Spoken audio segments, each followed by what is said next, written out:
Hello everyone, today I'm going to tell you about the black swans. The scientific name of black swan is Cygnus atritus.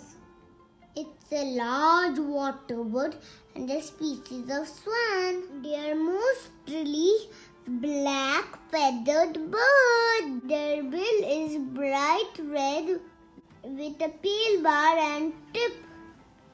Their legs and feet are grayish-black in color. Mature black swans measure between 110 and 142 centimeters in length and weigh 4 to 9 kilograms. Their wingspan is between 1.6 to 2 meters. Their neck is long and curved like an S. Black swan makes a bugle-like sound. While swimming, black swans hold their neck arched. While flying, black swans make a line or a V. Black swans are herbivorous.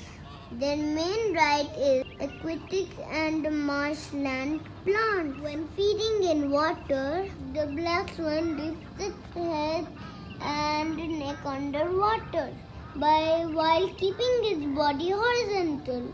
They are found in southeast and southwest regions of Australia. Hope you enjoyed and liked this video. Bye.